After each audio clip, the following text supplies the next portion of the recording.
Linguisticae, le vidéaste vulgarisateur de linguistique, a fait beaucoup parler ces derniers jours, suite à une prise de parole qu'il a eue pour expliquer qu'il ne partage pas, certaines cagnottes pour les enfants au Yémen, à Gaza et cetera, car il est lui-même en concurrence avec ces cagnottes, car dépendant des dons de son audience et actuellement dans une situation qui est compliquée.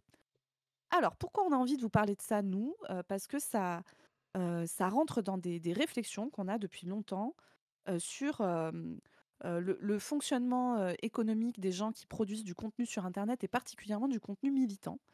C'est des questions qu'on se pose beaucoup, sur, l'impact que le fonctionnement concurrentiel, et cetera a sur, la manière de produire le contenu et sur, comment on pourrait imaginer s'organiser pour, sortir de ces logiques marchandes, concurrentielles, de mise en difficulté, des créateurs.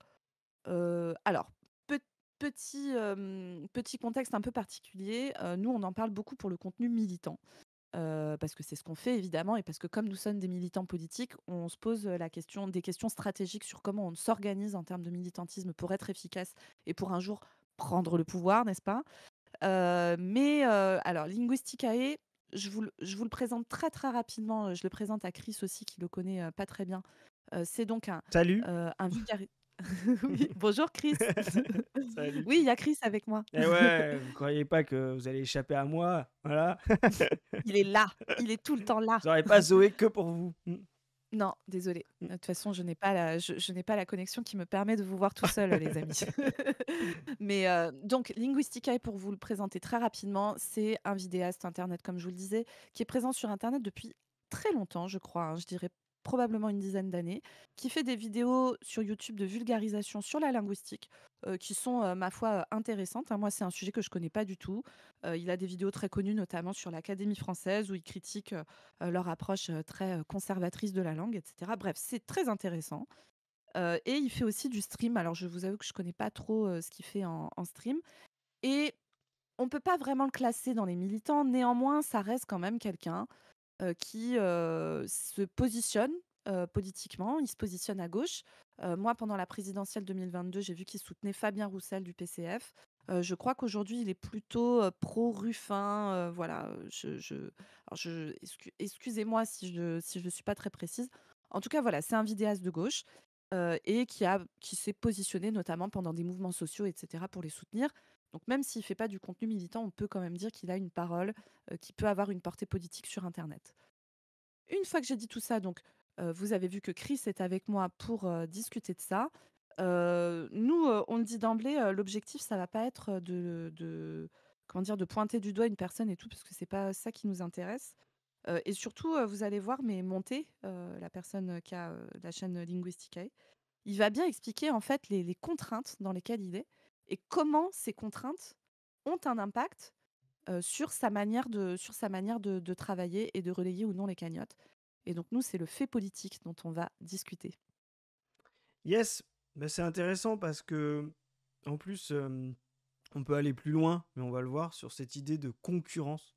Vraiment une idée centrale dans le capitalisme et de marché tel qu'on le vit aujourd'hui et, euh, et qui est aussi encore plus centrale là où le marché disparaît de plus en plus dans des endroits progressistes de l'appareil productif. On voit que dans les streamers, il y a quelque chose de très archaïque, très, très libéral, et donc ce mot de concurrence arrive, ça- c'est assez intéressant et très significatif. Je lance la vidéo. Exactement. Allez. Spotify, voilà. Euh, Peut-être. Bonjour Monté, désolé du dérangement, on essaie de terminer une cagnotte pour un enfant au Yémen qui a besoin de soins et de nourriture en urgence. La cagnotte a presque atteint son objectif, c'est hyper important. Est-ce qu'il est possible de repartager la cagnotte et d'en parler? Merci beaucoup. Je suis désolé, je vais faire un truc qui va peut-être me mettre dans la sauce. Vous voulez qu'on aborde ça? Putain, on va aborder ce sujet. Et en vrai, vous savez quoi? C'est pas grave, je prends le risque d'avoir la shitstorm. Parce que j'ai vu qu'il y a quelqu'un qui a été concerné par une shitstorm récemment pour ça. Je crois que c'est Charles Villa. Et pour d'autres raisons. Euh, on va changer le titre du stream. Je vais me prendre une shitstorm. qui est intéressant, On connaît ces parenthèse, techniques-là. ouais, c'est ça.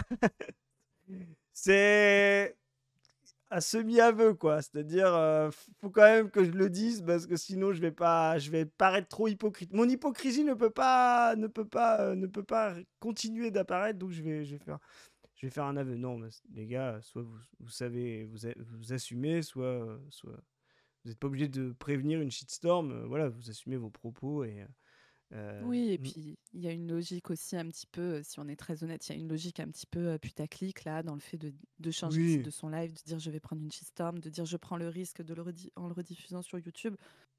Vous allez voir qu'en fait, le fait aussi de parler de ça et de savoir que ça va créer des réactions, ça fait aussi partie du modèle économique et de la logique dans laquelle des créateurs de contenu Internet sont pris, hein, en réalité. exactement.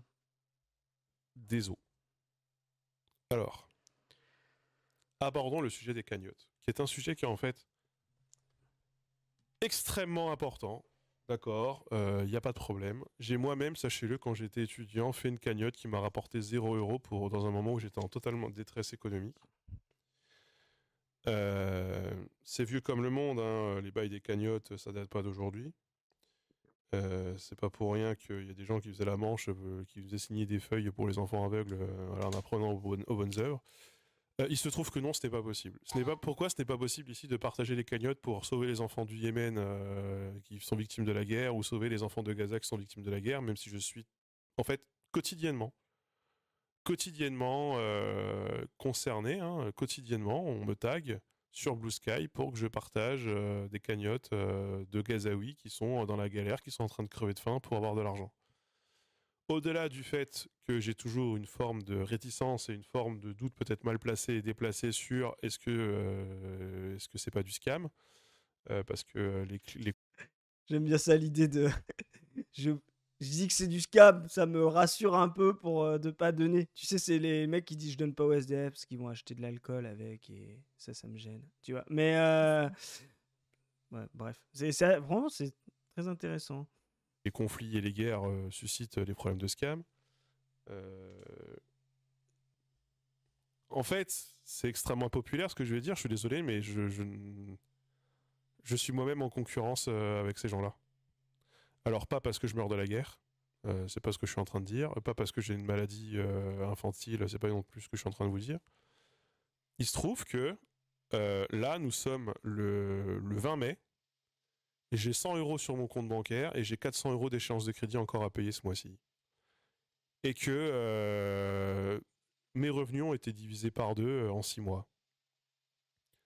Parce que les OP s'abaissent, le montant des OP ont baissé. Parmi les 3 dernières grosses vidéos que j'ai sorties sur ma chaîne, 2 ont été démonétisées.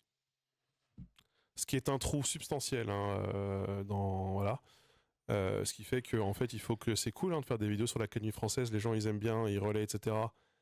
Et c'est cool parce que les gens donnent un peu d'argent sur Tipeee, mais ça fait un trou dans la caisse substantiel.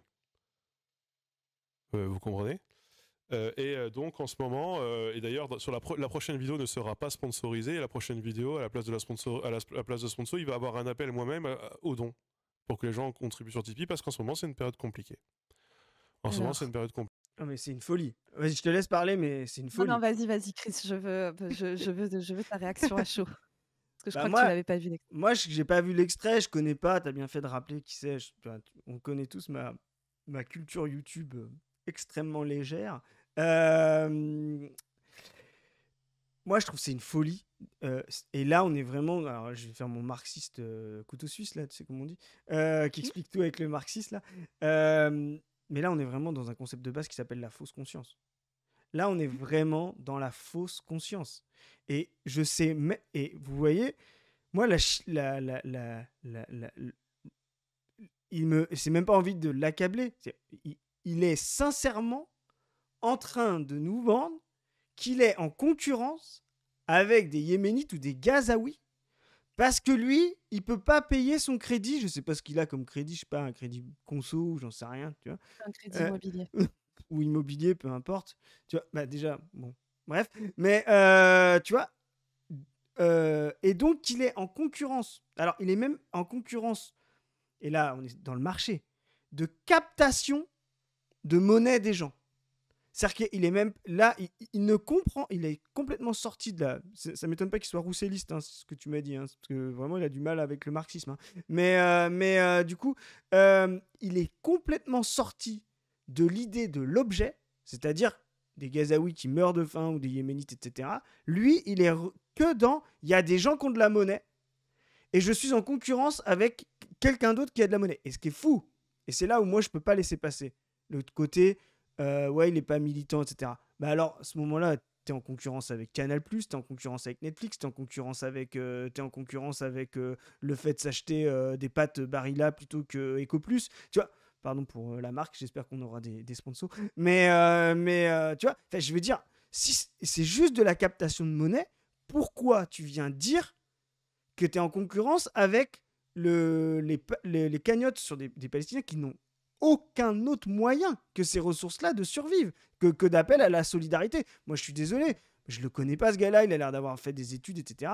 Eh frérot, si t'as un souci, t'appelles Synergie, t'appelles Manpower, ils vont te trouver une mission, tu vas aller faire tes 400 balles. Il n'y a pas de problème, tu mets ta chaîne en suspens, personne t'en voudra. Je suis un peu direct, mais tu vois, et je suis pas du tout dans le discours de Macron, vous trouvez un CDI, vous traversez la route. Trouver des petites missions à la con d'intérim qui sont pénibles, dans lesquelles on peut pas se projeter, qui servent simplement à finir les fins de mois, il y a des millions, je parle bien de millions de gens qui font ça. Voilà. Donc faire croire que c'est des cagnottes, en plus en concurrence avec des gens qui meurent en Palestine, mais la folie de la fausse conscience. Et là, on va arriver, cette fausse conscience ne naît jamais de nulle part, elle naît de conditions de production et de rapports de production. Et le niveau de fausse conscience qu'on voit là est directement lié avec le mode ultra-libéral, ultra-concurrentiel, ultra-individualisant, ultra-capitaliste des streamers. Et c'est pas un problème quand ils sont de droite, parce qu'au moins il y a une cohérence avec les idées qu'ils vendent, mais alors là, qu'en plus ça se dit progressiste, de gauche ou quoi qu'est-ce, et donc que ça vienne s'inventer des concurrences avec de la solidarité internationale, alors qu'ils pourraient très bien prendre d'autres formes de concurrence, je te dis, avec Spotify ou quoi que ce soit. Enfin, pour moi, là, c'est vraiment une folie, et on voit vraiment que les rapports de production dans le monde du streaming sont mais réactionnaires. Ouais, réactionnaires. Est-ce que tu peux définir, on a compris ce que ça veut dire un peu avec ton développement, mais est-ce que tu peux définir la fausse conscience, Chris? Alors, la fausse conscience, c'est justement non pas une non-conscience, non pas, alors encore moins un inconscient, hein. Voilà. La fausse conscience, c'est une conscience d'équilibrage entre une position que tu occupes socialement et des rapports de production que tu mets en œuvre réellement, c'est-à-dire ta conscience de classe, ta conscience possible, voilà, et des aspirations en termes de valeurs. Voilà. Donc ça veut dire que là, on a quelqu'un qui se dit de gauche, qui se dit progressiste, ça c'est ses valeurs, c'est idéalisant, idéaliste, et sa conscience possible est ultra-réactionnaire, ultra-libérale par rapport à ses moyens de production de stream. Il ne peut pas vendre, bah ouais, quelque chose comme, bah non, mais moi je suis là pour la thune, tu vois, moi je suis là pour la thune, peu importe, Gazaoui, tu vois, rien à foutre, tu vois, donc il va pas pouvoir l'exprimer de manière aussi radicale, voilà, c'est-à-dire d'être dans sa conscience possible maximale de streamer concurrentiel et libéral. Il peut pas non plus, tu vois, il est coincé dans son idéalisme en disant non, mais moi je suis progressiste, allez-y, donnez les cagnottes. Entre ses moyens matériels et donc la conscience possible qu'elle recouvre, la conscience de classe de streamer qu'elle recouvre, et ses aspirations, il y a un point d'équilibre qui s'appelle une fausse conscience, qui n'est ni une conscience, qui n'est ni totalement la conscience de classe qu'il recouvre, ni totalement une forme de valeur pure puisque ça n'existe pas, donc ce qu'on appelle une conscience fausse, une conscience qui s'exprime, qui ne dit rien du monde, et d'ailleurs qui masque le monde, et d'ailleurs c'est ce qu'on essaie de rappeler quand il parle de concurrence, ça masque sa vraie concurrence avec tous les autres capteurs de valeur d'échange de monnaie, voilà, parce que c'est dans un monde libéral, voilà, derrière des je ne peux pas survivre, etc. Et c'est surtout, ça masque, mais comme je l'ai dit, ces rapports de production installés au cœur de la France, tu vois ce que je veux dire, de l'impérialisme français, où il y a quand même des aides sociales, où il y a quand même moyen de trouver des ressources rapidement en se levant de sa chaise, etc. Ce que n'ont pas des Gazaouis ou des Yéménites. Donc tout ça, c'est de la fausse conscience. C'est le point d'équilibre qui va permettre à l'individu ou à un groupe d'individus, comment dire, quand ils sont partagés entre deux classes, entre deux vraies consciences de classe, deux consciences qui transforment le monde, d'avoir un point d'équilibre qui est faux, mais qui est raisonnable à leur échelle, c'est-à-dire qui leur permet d'avoir un équilibrage mental et de se dire je suis en sérénité idéologique et intellectuelle. Voilà ce qu'il fait. Il est en train de masquer les rapports de production auxquels il participe, masquer les rapports de marché auxquels il participe, masquer les rapports de concurrence réelle auxquels il participe pour pouvoir continuer d'exercer son rapport social. Hmm. Je sais pas si c'est... Alors moi j'ai ouais si c'est clair. Alors moi j'ai regardé le début de la vidéo, je pense que j'ai regardé à peu près les 30 premières minutes. Alors on va pas tout vous passer, mais je vais vous le résumer un petit peu pour qu'on puisse en discuter un peu. En gros, ce qu'il explique ensuite, c'est que là actuellement son modèle économique à lui, il est en train de se péter la gueule. En gros, quand on est quelqu'un comme Monté de Linguisticae, quand on est quelqu'un qui vit de la production de contenu sur Internet, on a 3 grandes manières de se financer. Les revenus des plateformes générés par le fait que des gens vont regarder votre contenu, etc. Les revenus YouTube, par exemple, ici. Alors, ce qu'ils appellent des OP. On va mettre les Je sais pas vrais ce que mots c'est, moi. dessus, s'il vous plaît. C'est des sponsors, c'est de la pub, en fait. Donc, Ah ouais. le fait d'être soi-même un panneau publicitaire, de présenter une pub dans ta vidéo, etc. En général, c'est en début de vidéo. Et la plupart du temps, c'est des pubs soit pour des VPN, soit pour des jeux vidéo, soit pour des espèces de trucs de bouffe, tu sais, HelloFresh et tout. Je sais pas si tu vois ces Oh trucs, là. Chris. Tu sais, c'est de la bouffe sur abonnement où tu Oui, reçois tes colis oui, de bouffe. Enfin, voilà. oui. J'en parlerai du modèle de logistique de Amazon Fresh ou HelloFresh. C'est pas hyper progressiste, toi-même. Bah, je veux bien te croire, Chris. Donc voilà. Et après, il y a le don direct, c'est-à-dire demander aux gens de financer et donner et faire des dons. C'est un peu à ça que s'apparente l'abonnement Twitch, par exemple, et c'est clairement le cas pour le Tipeee. Lui, ce qu'il explique, Monté... Ah, attends, excuse-moi, je tousse. Lui, ce qu'il explique, Monté, c'est que comme la crise avance, les budgets diminuent. Au sein des entreprises, les budgets de communication, de pub, etc. diminuent. En plus de ça, il y a de plus en plus de créateurs de contenu sur Internet. Et donc, lui, ce qu'il explique, c'est qu'en fait, maintenant, il y en a trop. Et donc, les annonceurs, etc., ont trop de choix et moins de budget pour faire de la com. Et donc, ça crée par effet de marché le fait qu'il y a de moins en moins de pubs, enfin de sponsors à faire et que ces sponsors sont de moins en moins rémunérés. Lui, ce qu'il dit aussi, alors, il dit qu'il a un Tipeee qui est pas suffisant. Alors, il n'est pas accessible publiquement, son Tipeee. Mais que s'il avait un gros Tipeee, il serait tranquille, mais en fait, il l'est pas. Ça Il compare les pointe le Tipeee, fait j'ai que... l'impression. Tu veux, tu veux mesurer la taille de mon Tipeee? Mais c'est Bref. c'est une blague, mais c'est pas si éloigné que cette logique de concurrence. Bah oui, Euh, oui. Et donc lui, ce qu'il explique en gros, c'est que je vous le résume à gros traits, mais c'est qu'en gros, c'est quand il y a des trucs à fort engagement, engagement un peu émotionnel, quand il y a du fight, etc., que les gens vont aller faire la démarche de financer sur le Tipeee. Mais qu'en dehors de ça, c'est pas le cas. Et puis après, il explique toute sa logique de création de contenu, où il dit que là, il va faire une série de vidéos sur la Papouasie-Nouvelle-Guinée, j'imagine, sous un angle linguistique, que c'est des choses qui n'existent pas sur YouTube, qui sont très intéressantes, mais que ça va moins intéresser les gens qu'un truc de clash et tout ça, que lui, il pourrait se mettre à lire des livres d'extrême droite en faisant du stream et se foutre de leur gueule et que ça serait plus rentable. Bref, en gros, il explique que ce fonctionnement-là, le pousse à produire un contenu qui n'est pas celui qu'il aurait souhaité pouvoir produire, et que les logiques de marché sur Internet font que bah, ça serait plus rentable pour lui de faire du contenu moins travaillé, qui l'intéresse moins, mais qui est, plutôt que de faire des vidéos qui lui l'intéressent et dont il pense qu'elles apportent une plus-value de connaissances, éventuellement politiques, etc., etc. Voilà en gros ce que j'ai résumé. Je me permets de rajouter quelque chose, c'est qu'il le dit en fait beaucoup plus loin dans la vidéo, mais il a a priori une autre source de revenus que celle-là, qui est qu'il a une agence. qui s'occupe de négocier les sponsors entre des créateurs de contenu et des entreprises. Voilà. Et donc, il parle de, voilà, on va dire de ce que l'agence ponctionne sur le prix de la sponsor pour se rémunérer et tout ça. Je vous ai résumé ça à gros traits.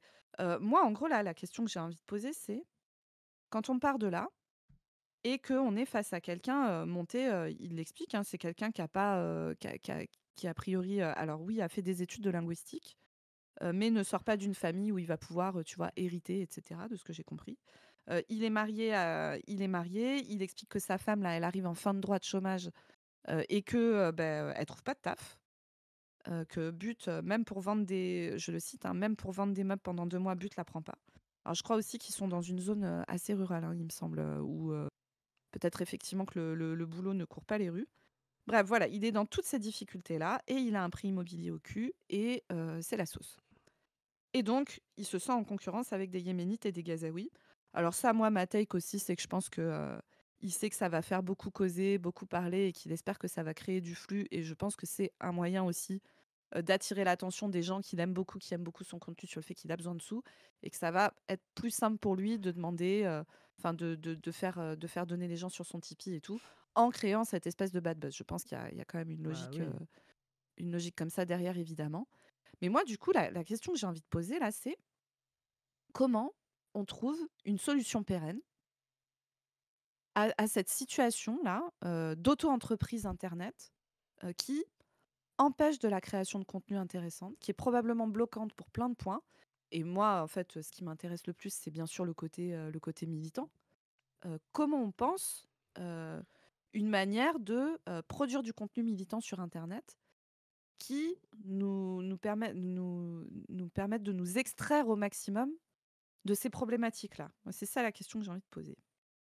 Vas-y, mon Chris, Ouais. je te laisse la parole. Non, mais bah, c'est un sujet nous, tu sais, qui nous intéresse. On a fait une vidéo avec Padu sur les streamers. On fait des réflexions. Il y a aussi sur le vlog, sur la chaîne personnelle, maintenant on dit ça, sur la chaîne personnelle de Padu.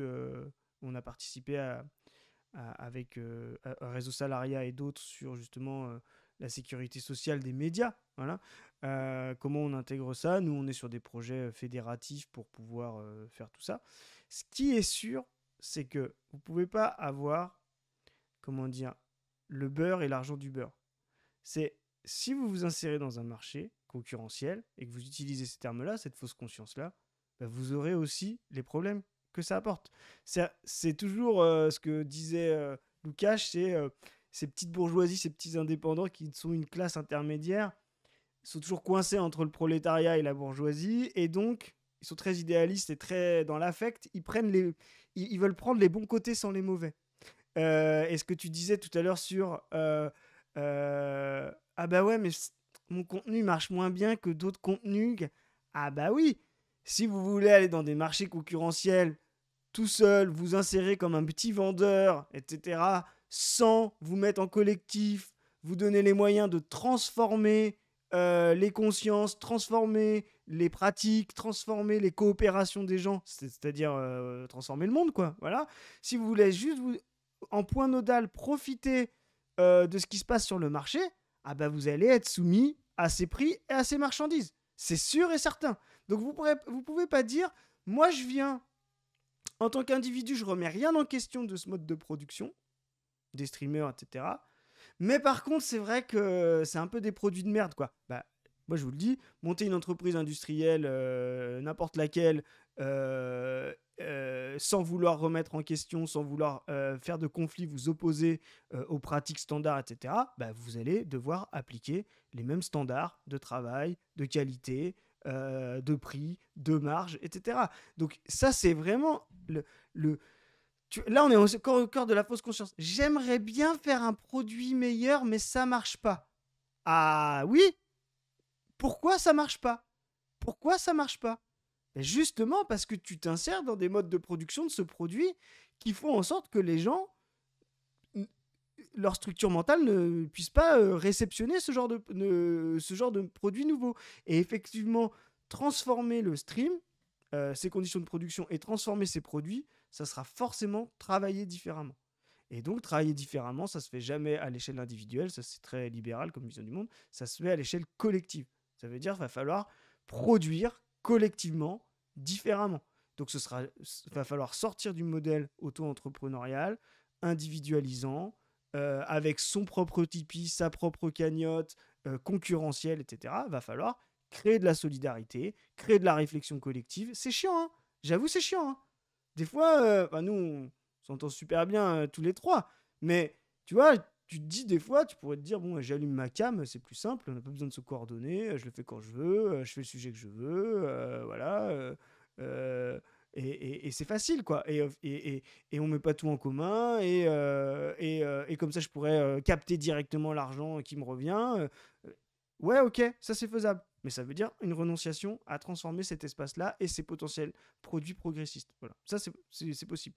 Donc, on ne peut pas avoir le beurre et l'argent du beurre. Vous n'aurez pas l'individualité, le confort personnel, l'autonomie, le libéralisme individuel qui vous fait plaisir à vous en tant qu'individu et pour vos moyens de survie, sans avoir les logiques de marché, les logiques de violence, les logiques d'abrutissement, la dépendance aux plateformes, etc. Si vous voulez en sortir, bah, je vais être cash, hein, va falloir faire du collectif. Et ouais, le collectif, c'est souvent s'oublier individuellement. Ça fait un peu mal, parce qu'il y a des gens qui viennent vous dire, bah, là, nous on a ça, on a un manager toxique, c'est pas dû. Ils viennent nous dire, Chris et Zoé, là, votre capsule, tu vois, mais c'est indispensable. On ne transforme pas la société avec des impulsions individuelles. On transforme la société en s'organisant, en se structurant collectivement. Et donc là, aujourd'hui, le mode de production des streamers, il est orienté vers l'individu, donc il sera toujours orienté vers la concurrence, et là, jusqu'à la fausse conscience la plus obscène, en fait, hein, de faire croire que ce gars-là, pour payer ses crédits, il doit faire en sorte que des gens ne donnent pas au Gazaoui pour qu'il lui donne à lui. C'est juste une folie, quoi. Ben oui. Et tu vois, si on va dans le concret, donc toi, tu parlais de faire collectif et tout. Moi, je vais reposer les mêmes questions qu'on a posées après la rencontre qu'on avait fait avec Réseau Salariat pour parler de sécurité sociale des médias. Mais moi, je trouve que ça pose aussi la question de la division du travail, tu vois, qui est un gros sujet dans le marxisme. Cette espèce de surspécialisation des gens, de penser que en fait, on est formé pour une tâche en particulier et qu'on ne doit accomplir que cette tâche toute sa vie, tout son temps, etc. Ça pose des problèmes énormes. Nous, on le voit par exemple dans notre boulot, tu vois, de médecine, Padu et moi, comment la confraternité, la création d'une corporation, ça peut créer des intérêts spécifiques. Alors en plus, avec le statut médecin libéral, petite entreprise et tout ça qui renforce le truc, mais en fait, tu vois, le travail de vulgarisation linguistique, qui est super, tu vois, qui peut intéresser plein de monde et tout ça, dans notre monde communiste à nous, on a envie de le penser comme quelqu'un qui fait partie de la production, tu vois, et qui pourrait faire, je sais pas, autre chose à côté. Alors peut-être, moi je connais pas bien les différents débouchés professionnels que tu as quand tu es formé en linguistique. Mais peut-être faire, j'en sais rien, de l'enseignement ou de la traduction, ou aller travailler, je sais pas, dans un organisme public pour penser des politiques d'éducation. Enfin voilà, j'en sais rien. Et faire du travail de vulgarisation à côté. Travail de vulgarisation à côté, qui soit du travail collectif que tu peux faire avec des gens qui ont des compétences de montage, des gens qui ont des compétences, tu vois, de son, des gens qui savent écrire des scripts, j'en sais rien, quoi. Et faire un vrai travail collectif. Et peut-être que une des choses, nous, dont on a envie de parler dans ce truc-là, c'est aussi un problème de surspécialisation des gens et de se dire, mais je ne peux faire que ça. euh, mon activité de vulga et tout, et donc je dépends exclusivement de ça pour vivre. Il y a cette question-là. Et nous, dans la question de sécurité sociale qu'on posait, c'était cette logique de devoir faire un truc qui plaît à l'audience, etc., qui te met du coup dans une situation où tu es obligé de produire des choses qui ne te semblent pas de la bonne qualité. En termes de production audiovisuelle, il y a eu toute une réflexion là-dessus avec le service public audiovisuel, qui était le principe de mettre en commun de l'argent pour aller financer des choses, dont des choses qui ne sont pas forcément rentables, entre guillemets, mais qui sont importantes. Et donc l'idée d'une sécurité sociale des médias, ça serait aussi mettre en commun de l'argent. Alors, à voir comment ça se fait. Est-ce que ça se fait sous forme de cotisation? Est-ce qu'on le pense d'une autre manière? Avec un pot commun d'argent qui permettrait de financer tout un tas de projets avec des règles, et notamment probablement une des règles qui est de se dire que le fonctionnement d'auto-entreprises individuelles et tout ça est délétère pour le fonctionnement, pour la production même du contenu. Et donc penser une mise en commun de l'argent et des financements collectifs de gens qui ne seraient pas forcément spécialisés dans euh, la production de contenu, mais qui pourraient faire d'autres trucs à côté, boulanger, chauffeur, chauffeur de... conduire une voiture pour emmener des gens âgés chez le médecin. Enfin voilà, j'en sais rien. Je Ouais. cite toutes les tâches possibles qui sont à penser dans une société où on collectivise la manière dont on fonctionne ensemble. Mais voilà, en fait, ça pose des questions plus larges. Et puis voilà, pour les crédits immobiliers, je rappelle que nous, une des mesures phares du graphique qu'on a, c'est donc les 32 heures, les 32 heures de travail hebdomadaire. Mais on veut aussi parler de la question de proposer un rachat des crédits immobiliers par une banque publique, une banque d'État, pour permettre aux gens de respirer un peu, parce que quand vous payez un prêt immobilier, il y a une grosse partie de ce que vous payez qui est en réalité des intérêts que vous payez à la banque. Et donc, il y a toute cette question-là. En fait, ça soulève des questions hyper larges d'organisation générale, et de montrer comment, en fait, ces questions-là, on ne pourra jamais y répondre si on reste en surface sur du truc au coup par coup, de petits arrangements à la marge, sans penser profondément la manière dont c'est organisé. Le fonctionnement d'auto-entreprise individuelle de production de contenu, et particulièrement quand c'est du contenu militant, nous, on est persuadés que c'est une impasse, et une fois qu'on a dit ça, ce n'est intéressant que s'il y a des alternatives à proposer. À notre humble échelle et avec plein d'autres gens, on a envie d'en proposer d'autres. On en reparlera bientôt. Parce qu'une fois qu'on a dit tout ça, moi, tu vois, j'entends concrètement comment ce gars, avec son crédit sur le cul, avec sa meuf qui est en fin de droit de chômage et tout, peut vraiment être dans une situation où il flippe, quoi. Moi, Ouais. je comprends sincèrement ça, quoi. C'est pour ça que, attention, hein, quand on dit de la fausse conscience, c'est pas de l'hypocrisie. Hein. C'est pas le gars qui Ouais, dit je vais vous niquer. Il est sincèrement. Il est sincère oui, quand il dit ça. C'est-à-dire, quand il exprime ça, pour lui, il est sincère, il a des valeurs, mais en même temps, il faut qu'il survive. Et voilà, c'est vraiment pas quelqu'un qui essaie. La fausse conscience, c'est vraiment pas. Souvent, les gens, comme l'idéologie, ils ont l'impression que c'est un discours fabriqué conscient pour niquer quelqu'un. Tu vois ce que je veux dire? Non, c'est la fausse conscience, c'est le maximum d'équilibre possible qu'il peut trouver entre ses aspirations, qui sont sûrement très idéalistes, et puis sa réelle situation matérielle, jusqu'à des trucs qui sont délirants, comme on voit là. Mais ça n'empêche pas qu'il a des problèmes concrets. Mais mm, justement, là où c'est fondamental, c'est ce que tu viens de dire. Le problème, c'est qu'il ne parle pas de ses problèmes concrets. C'est-à-dire, exactement. voilà, il ne parle pas de l'immobilier, il ne parle pas du rapport au travail que tu viens de bien décrire. Tu vois, comme tu l'as dit, la division du travail, c'est aussi de se dire, ben moi j'aime bien faire ça, donc je vais en faire un métier. Là déjà, on est dans une vision bourgeoise du travail. Moi j'aime bien faire ça, donc je vais en faire mon métier, et ça va m'occuper 30, 40 heures. Toi. Et là, tu te rends compte. Moi par exemple, discuter sur Twitch d'épistémologie, ben en fait, j'aime bien faire ça, même si ça me rapporte pas d'argent, parce que j'ai déjà un métier. Faut savoir que nous, les youtubeurs, là, quand on fait ça avec Zoé ou Padu, on aime bien ça en vrai. C'est pas juste pour. Alors, il y a un côté militant, etc. Mais si demain ça devenait notre métier, ce serait un problème. Donc, c'est aussi, pour sortir de la division bourgeoise du travail, c'est aussi de se dire il y a des activités qui doivent être démarchandisées. Et c'est pour ça qu'on est Exactement. pour. C'est pour ça aussi qu'on est pour la. Et on pourra en parler, hein, Zoé, de ça, parce que ça repousse le travail domestique, c'est une certaine vision du féminisme, c'est une certaine. Donc, nous, en tant que marxistes, on est pour démarchandiser, dévaleur-d'usagiser la société. C'est-à-dire tuer la valeur. C'est-à-dire. euh, Attends, Chris, tu veux dire que toi, tu penses l'émancipation des femmes du travail collectif, pas en payant des femmes plus pauvres pour faire le travail domestique à non, leur ouais, place? exactement. Oh, Et pas en leur payant un salaire domestique, par exemple, non plus. Tu vois, pas c'est ça. en. Donc, d'ailleurs, des hommes ou des femmes, tu vois, pas en faisant Mm, de la domesticité, voilà, une tâche spécialisée, voilà, qui va de toute exactement. façon d'abord arriver aux femmes locales, et puis ensuite aux femmes immigrées. Ça, c'est logique, quoi. Puis il y aura 2-3 hommes Mhm. entre les deux qui diront bah moi j'ai choisi de faire un congé pâte, mais ce sera à Et tout la le monde va les sucer en disant oh voilà. là là, mais t'es vraiment un mec super. Franchement, voilà, donc on en veut plus. Mais tu vois, et donc ça, c'est vraiment de penser que, et c'est là-dessus, par exemple, qu'on va se fracasser avec Bernard Friot, qui lui est pour mettre de la valeur d'usage partout. Voilà.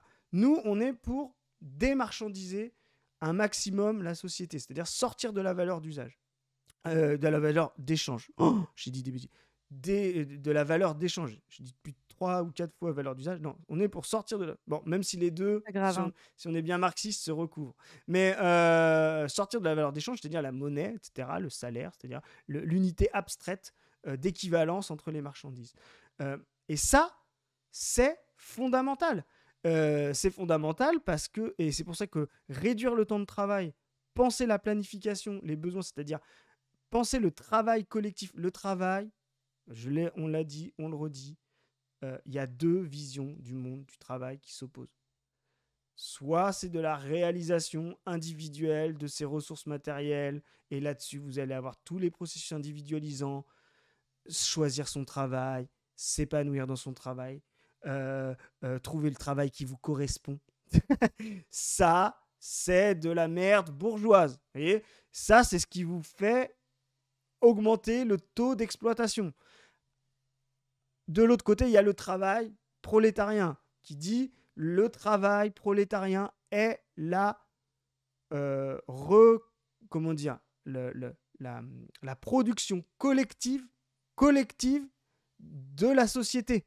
Vous voyez, c'est une nécessité sociale collective. Il n'y a pas de reproduction de la société à l'échelle individuelle, ni à l'échelle de l'addition des individus. Ce sont des coopérations collectives. Des coopérations collectives contraignantes, pénibles, mais sur lesquelles il faut avoir la main pour pouvoir les rendre les plus, comment dire, non contraintes, émancipatrices possibles. Et donc, la réduction du temps de travail, l'augmentation des salaires, c'est ce qui permettra, et c'est ce qui nous permet, qu'on soit clair aussi. Nous, on est dans des positions sociales où on profite d'avoir plus d'argent et plus de temps pour pouvoir faire ce travail de transformation, de pensée, de réflexion et de militantisme. Ce qu'on veut, nous, c'est pas en faire un privilège et jouir de ce symbolique-là, etc. C'est dire comment on fait en sorte que ce temps disponible, cette autonomie, cet argent soit demain non pas un privilège pour certains, mais la norme pour que tout le monde puisse. Marx le disait, la société communiste, c'est être pêcheur le matin, chasseur l'après-midi et poète le soir. Vous voyez ce que je veux dire ? Et Linguisticae, ce qu'on aimerait, c'est qu'il puisse payer ses crédits, son immobilier, avec, ses vacances, en ayant travaillé le matin dans l'usine proche de chez lui, entre 8h et midi, et faire ses vidéos l'après-midi. Et qu'il ne se pose pas la question de savoir si ces vidéos vont trouver un marché plutôt que quelqu'un qui donne de l'argent plutôt que les Gazaouis. Donc, il fasse ça. Et là, effectivement, il pourra faire le produit qui lui correspond le mieux. Parce qu'il ne sera pas contraint par le marché et ses logiques concurrentielles. Voilà de nombreuses pistes de réflexion qui sont ouvertes. Mais vraiment, ce qu'on dit sur la division du travail, moi, j'y tiens beaucoup. Parce que je pense vraiment qu'on va continuer à tomber dans des trucs libéraux nuls à chier tant qu'on continuera à avoir ce mode de pensée-là sur le travail. Et c'est très, on va dire, provocateur de dire s'épanouir dans son travail, c'est de la merde. Qu'on nous comprenne bien, ça ne veut pas dire qu'on pense qu'on doit souffrir au travail. Ce que tu viens de dire, là, c'est provocateur, le fait que ce ne soit pas émancipateur, etc. Oui, effectivement, ce ne sera jamais le travail collectif, ce sera toujours, à un moment donné, un moyen où il faut s'oublier pour faire une tâche nécessaire à la collectivité. Mais c'est pas obligé que ce soit une torture.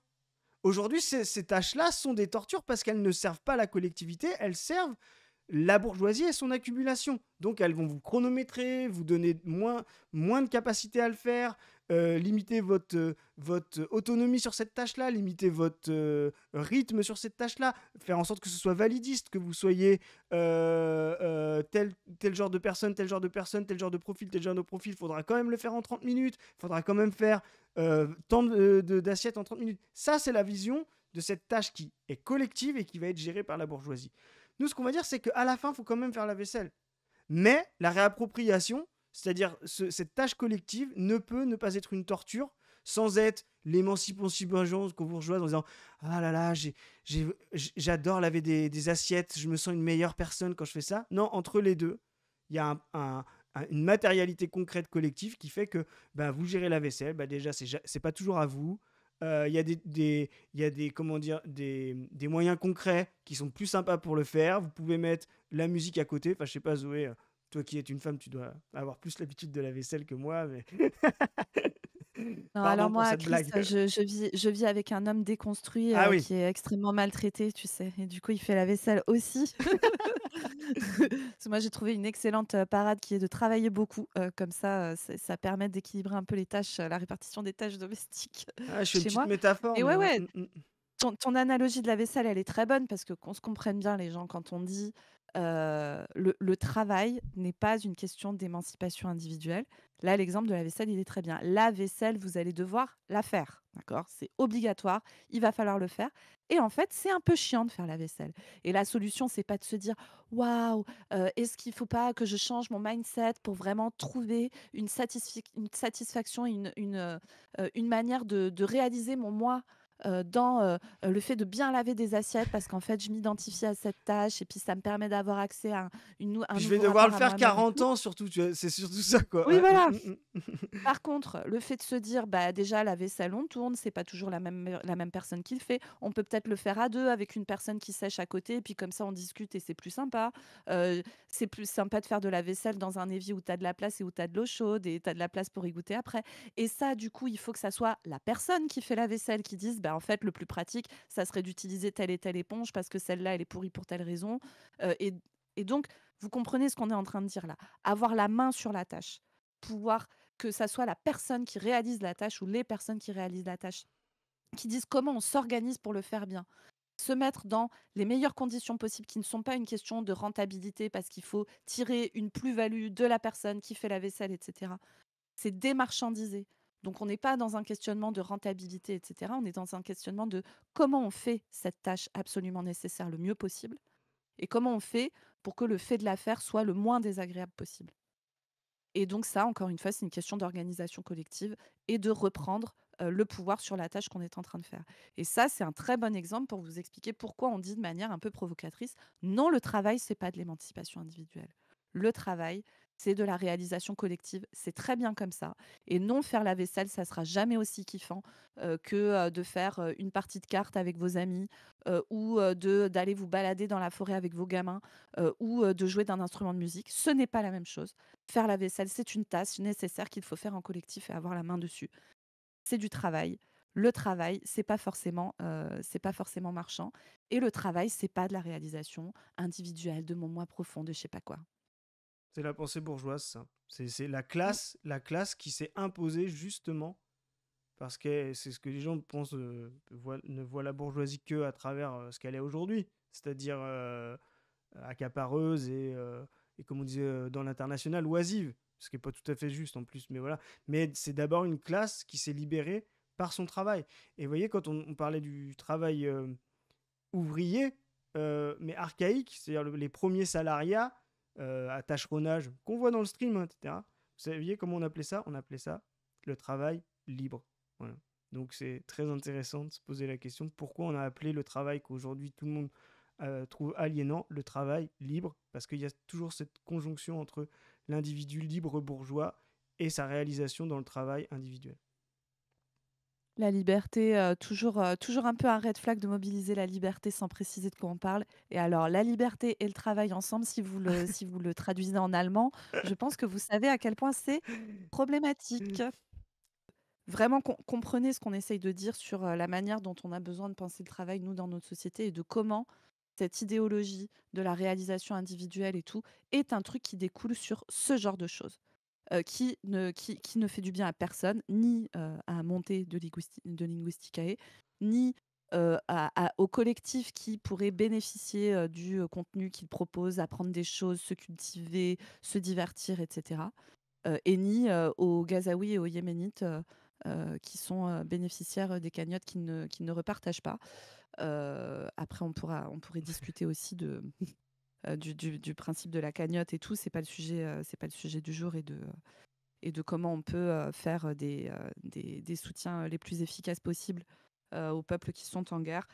Peut-être que ça passe aussi par le fait de ne pas soutenir des alliances de gauche de la carpe et du lapin, va en guerre et souvent pro-sionistes. Voilà, voilà. Euh, C'est bien sur dit. ce, voilà.